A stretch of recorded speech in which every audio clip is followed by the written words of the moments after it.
We have a packed program lined up for you this Saturday. For those who have been watching us for a while, we've met.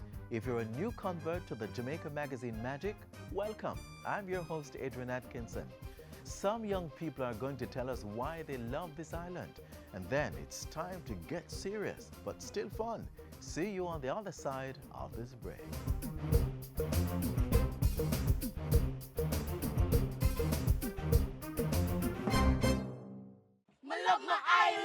Jamaica, Ganja enough wood and water. Ganja enough wood and water. The 14 parishes yet well blessed, from Hanover right down to St. West. Clarendon, bad, but yet it's at the best. Always hot and well fresh. When you drive to the chief nation, Kingston, you can get your clothes for your $2,000.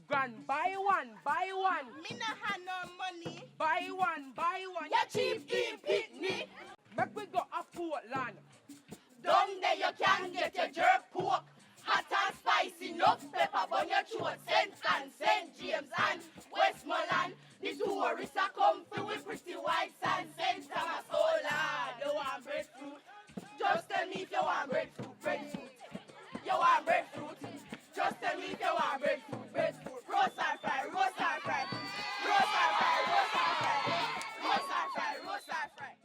You can begin with little or no experience, climb the ranks, earn your stripes, and take home a pretty good remuneration package.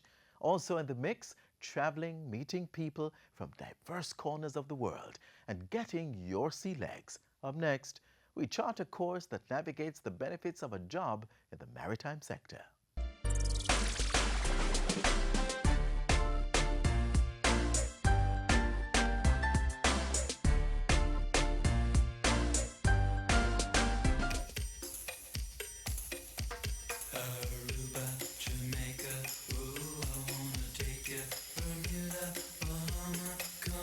It's a very vibrant market right now. Career Talk has emphasized this reality before, but it bears repeating.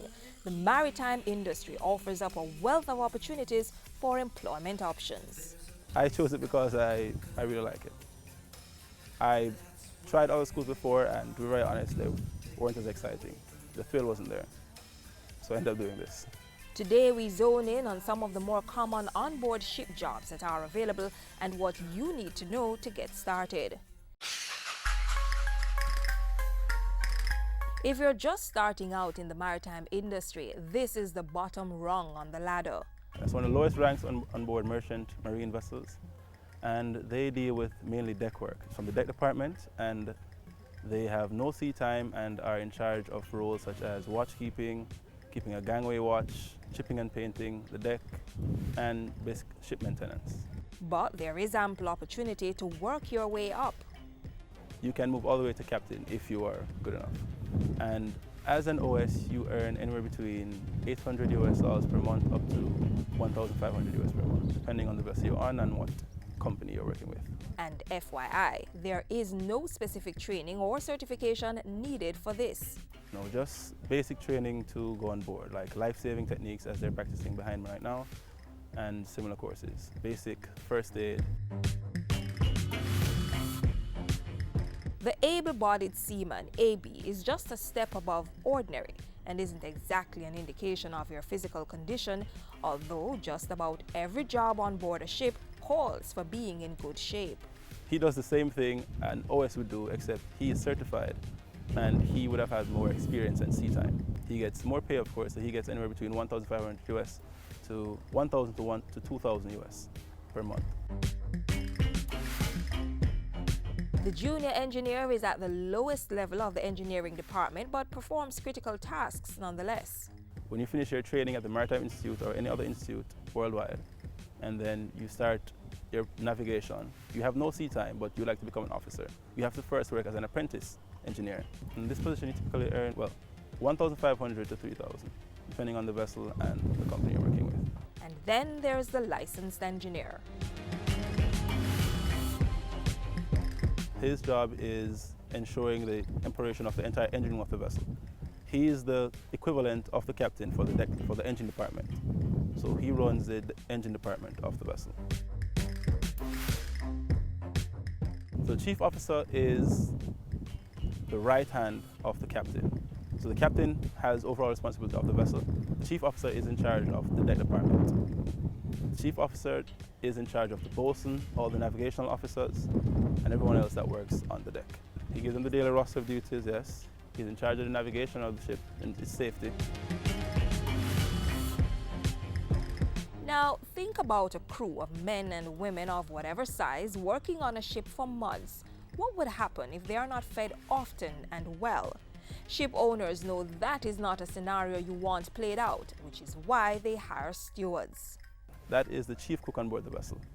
He's in charge of preparing all the meals. He would have a team at times, depending on the size of the vessel. He would normally have a mess man or maybe 2 mess men, depending on the size of that vessel. His earning potential is anywhere between $2,000 to $4,000. Remember, whichever maritime job you do seek out, there are some constants. It comes with a high level of discipline. It comes with commitment.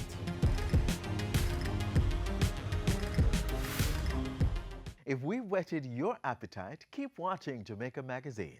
Later in the show, we give you tips on how to actually find a job in the maritime sector. Let's talk the truth about ganja. Though it has medicinal benefits, it can also be harmful, posing a risk of mental problems, particularly to children, as their brains are not yet fully developed. Ganja use is associated with behavioral problems and poor academic achievement. Users can become dependent on the substance, and ganja smoking can lead to the use of hard drugs. Possession and use of ganja in Jamaica is still illegal for everyone of every age. Its use is only allowed with conditions: for legitimate medicinal purposes, scientific research, or as a sacrament in the Rastafarian religion. Learning all you can about marijuana will help you take the right path to success. Exciting things will be happening in the transport and mining sectors in the upcoming financial year. These will build on developments already in train. The Portfolio Minister tells us about that next.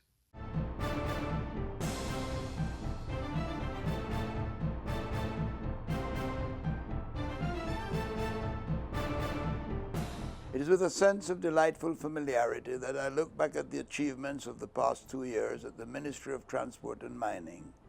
Familiar because this is the second time around that I'm leading this ministry. Come with me down memory lane as I roll back the curtains of success in 2016. We started out as a new ministry with the addition of mining to the portfolio. We celebrated a number of successes.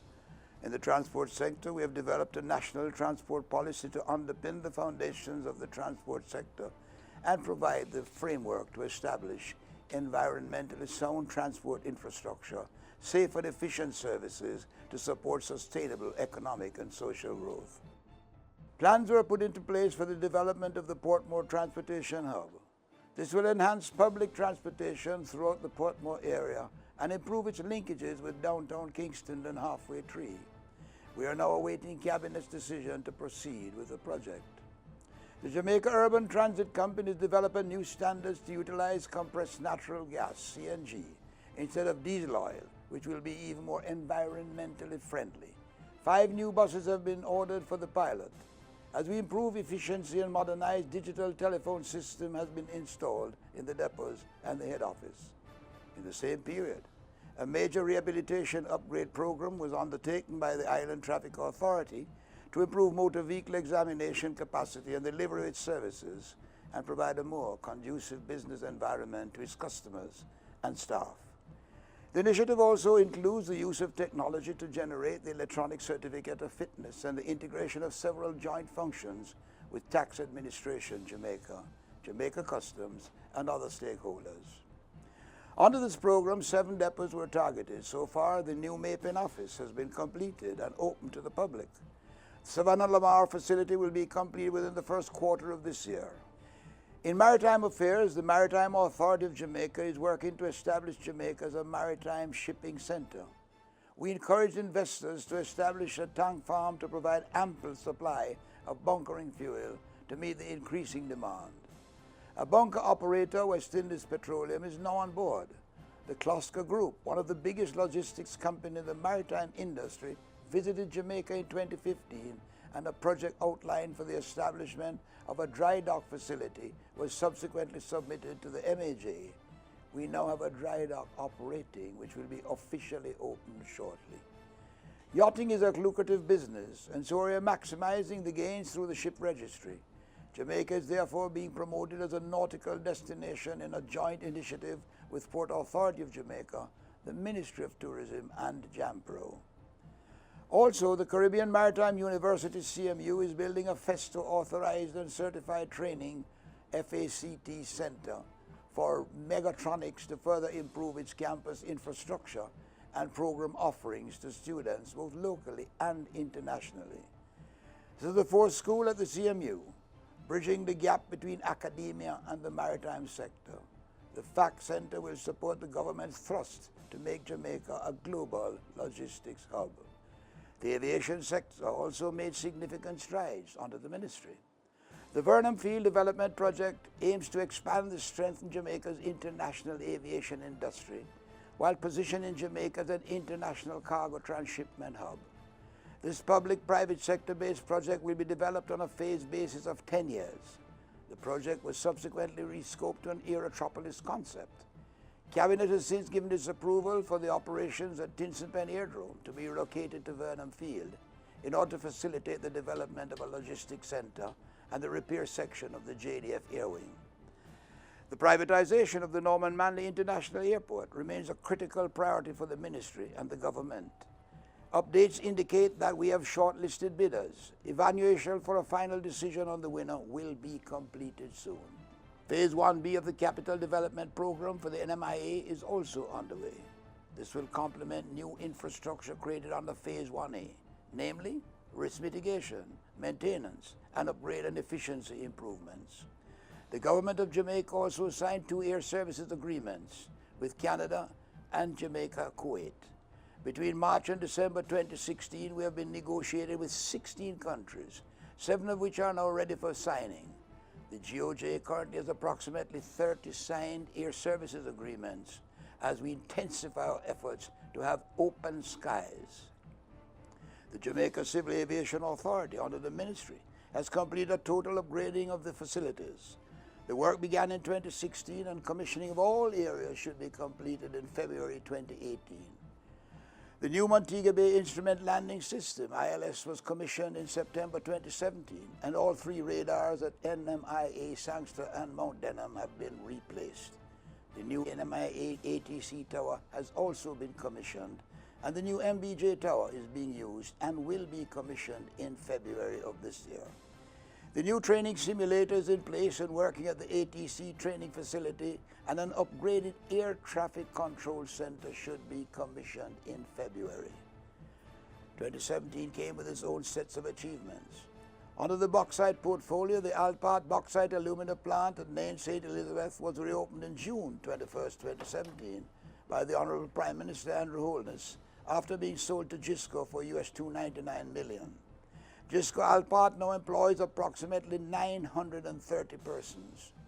On December 29, 35,000 tons of alumina was shipped from Port Kaiser, the first shipment in 9 years.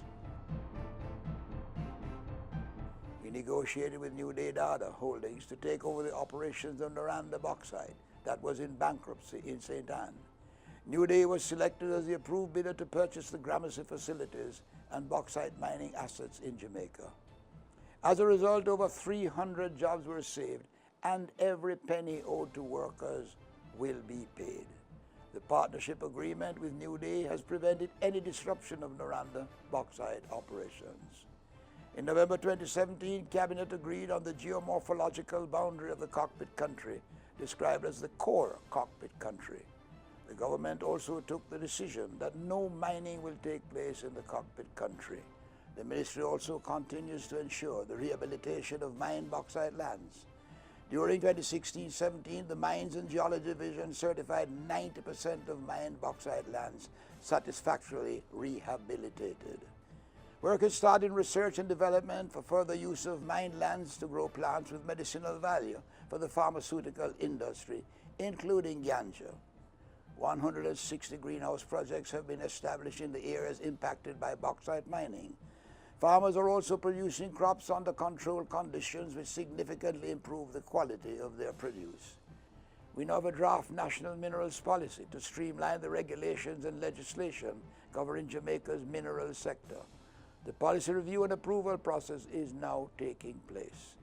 The Ministry of Transport and Mining celebrated National Minerals Week 2017 from November 19 to 25th under the theme Minerals Promoting Economic Growth and Development.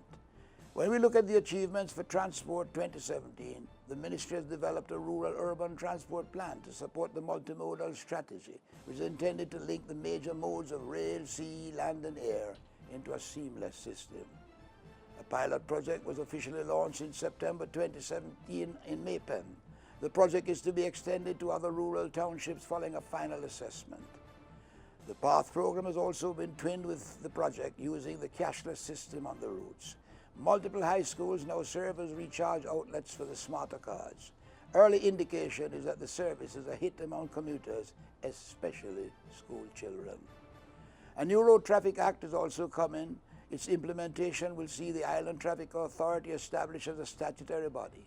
It is currently undergoing changes in preparation for the planned merger with the Transport Authority to form the Land Transport Authority. We have also made positive strides to reduce the gap between the current demand and provision of seats in the public transport system within the KMTR and town centres. The Transport Authority has issued over 5,000 new road licenses.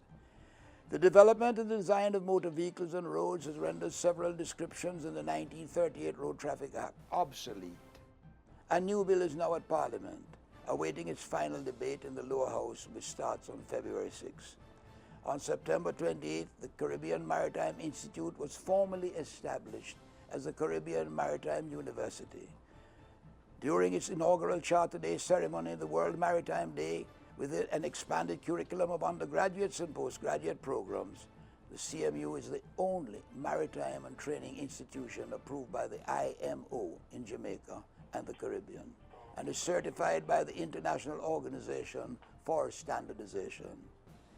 Jamaica was also successfully re-elected to the International Maritime Organization Council Category C for 2018-2019 biennium, securing 120 of the possible 150 votes between November 27 and December 1.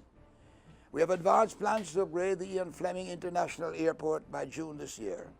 We expect at least 2 international airlines to fly out of there.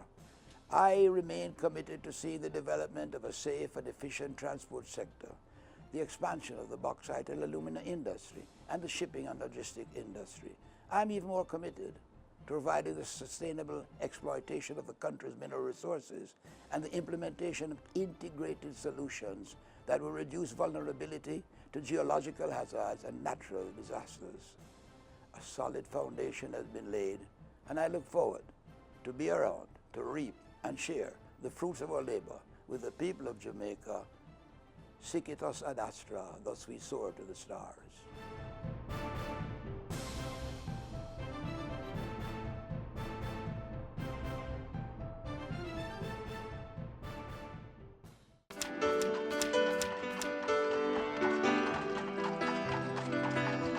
Don't make diseases spread. Wash your hands with soap and water instead.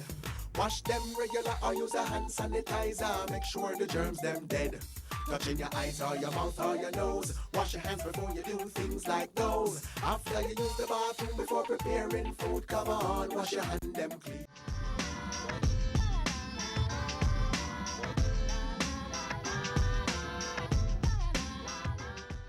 Wash my hand, you know. Keep my hands clean whenever I'm eating or drinking. I have carry-on sanitizer.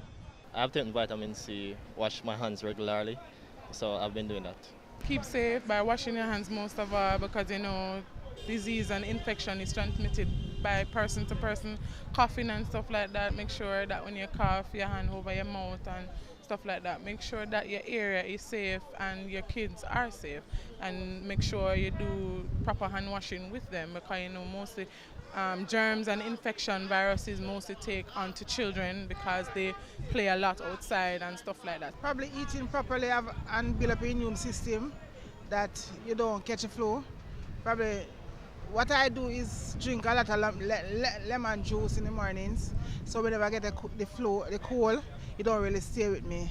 So you have to keep your surroundings clean, wash your hands, and when you're preparing the meals, you have to make sure that it is well looked after. Sometimes try to avoid crowd, for you know people might be there with it, right? Mm-hmm.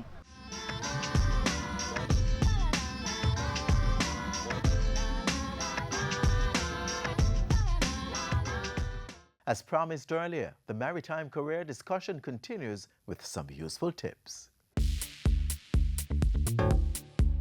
Maritime jobs are hard to find, or they can be if you don't know where to look. So we have a few tips. There are many different ways to get a job. Just like myself, you can be walking down the beach and bump into somebody and be at the right place in the right time and get very lucky.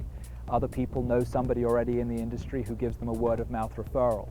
Those are both very common ways into the industry. First, start at the port. Most ports have a management team that takes care of scheduling and other port-related tasks. These will be the first people who hear about job openings, and they might even maintain a job board. So get out of the house and get hunting.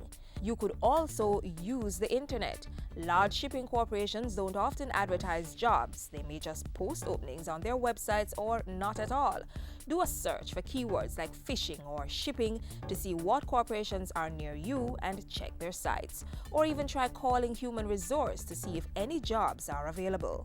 A must for this industry: network. Get to know major players in the industry and the ordinary workmen who will be a fountain of information about job vacancies, and build relationships so that even if a job is not at hand now, when one comes on shore, you'll be the first one called. And finally, think about land jobs. Remember, there is a whole sector of jobs for people in the shipping industry that requires work on land instead of actually on a ship. You can consider jobs at ports, in maritime education, and more. Good luck. It's time now to review some of the top stories that made news this week.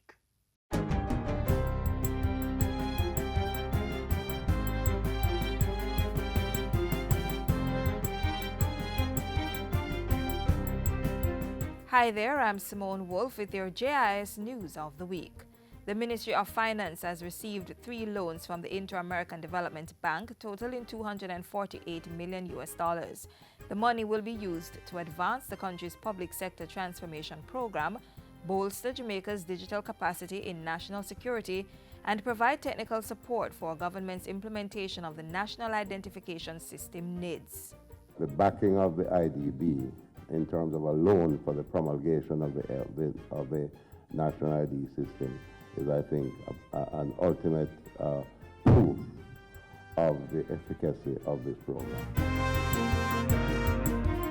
80 National Housing Trust beneficiaries have received keys to their new homes. They are among 150 persons to now take up residence at the estuary in Friendship St. James. At the presentation ceremony, Prime Minister Andrew Holness assured the residents that repairs would be undertaken on the roadway leading to their community. There are plans already in place for the road to be repaired, and it should happen in short order. Prime Minister Andrew Holness also reported this week that progress was being made in the groundwork and sensitization process for the implementation of the National Identification System. He said the implementation of NIDS was important for several reasons.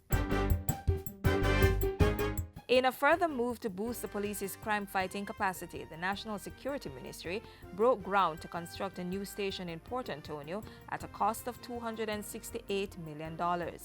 We want to thank the Honorable Prime Minister for this initiative where he charged the NHT to use some of their funds to treat with not only building the housing scheme, but building a community.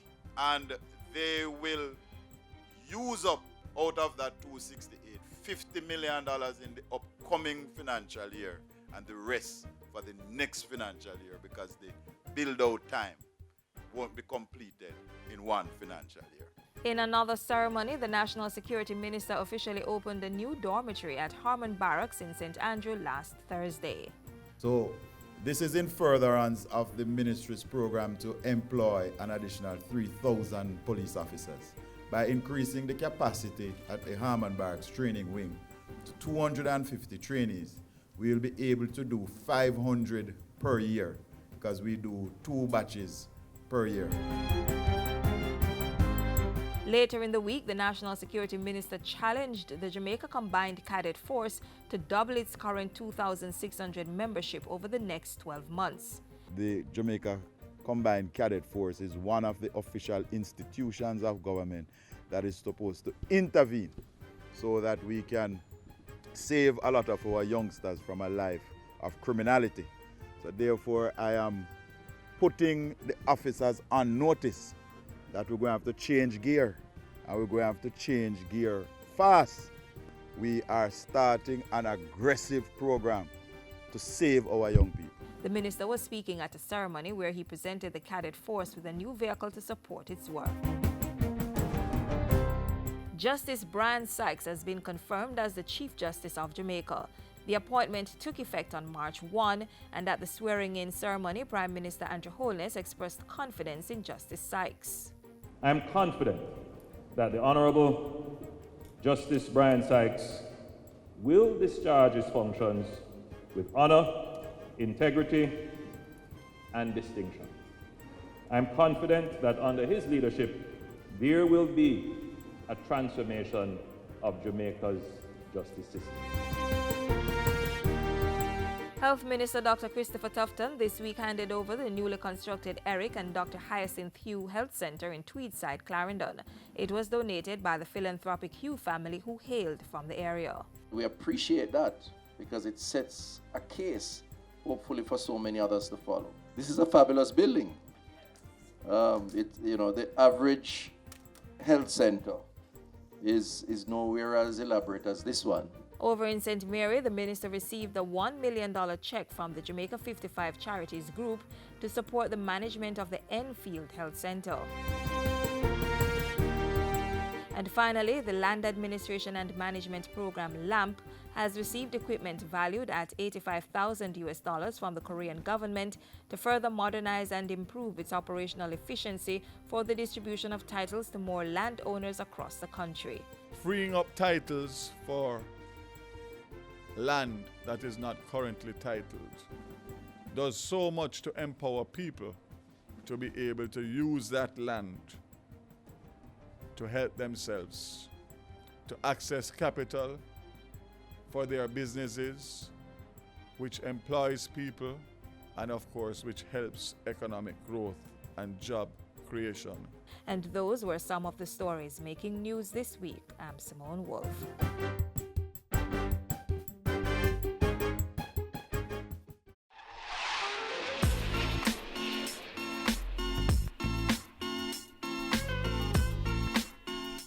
Our goal today was to educate, entertain, and share.